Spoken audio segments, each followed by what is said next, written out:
જય માં ચામુંડમાં શહેરમાં એક મોટો વેપારી રહેતો હતો વિરમદાસ.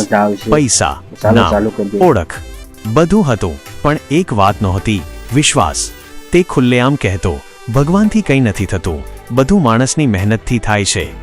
એક દિવસ તેના કામમાં અચાનક મોટો નુકસાન થયો, પણ તેણે કહ્યું, આ પણ હું જાતે જ સંભાળી લઈશ. ચેતવણી જે તેણે નકારી. તેની પત્નીમાં ચામુંડાની મોટી ભક્ત હતી.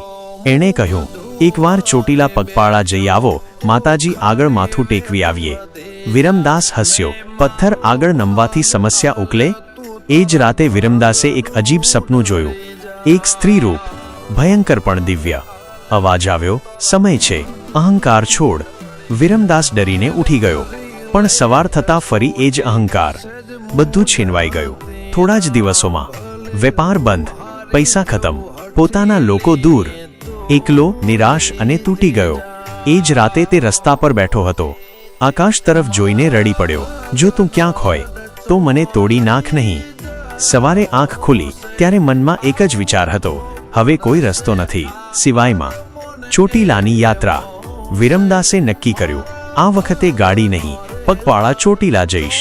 ધૂળ ભરેલા રસ્તા, સૂરજની તાપ, પગમાં ફોડા, પણ દરેક પગલા સાથે એક જ નામ, જય ચામુંડામાં, જય ચામુંડામાં. રસ્તામાં કેટલાય લોકોએ પૂછ્યું, કોણ છો તમે? એ શાંત અવાજે બોલ્યો, અહંકાર છોડવા જઈ રહ્યો છું. સાચું દર્શન. ચોટીલા પહોંચીને વિરમદાસ સીધો મંદિરમાં ગયો. આંખોમાં આંસુ, હોઠ પર શબ્દો નહીં, ફક્ત જમીન પર માથું ટેકવી દીધું. કોઈ અવાજ ન આવ્યો, પણ મન અંદર અચાનક શાંતિ ઉતરી ગઈ. એને લાગ્યું જાણે કોઈ હાથ તેના માથા પર છે. એ દિવસે વિરમદાસ પાછો ફર્યો, મોટો વેપારી બનીને નહીં, પણ વિનમ્ર ભક્ત બનીને. સમય લાગ્યો, પણ જીવન ફરી ઊભું થયું, પણ આ વખતે પૈસા માટે નહીં, પરંતુ વિશ્વાસ સાથે. અને વિરમદાસ બોલ્યો, માં ચામુંડા પાસે પહોંચવા પગ દુખે છે, પણ અહંકાર તૂટે ત્યારે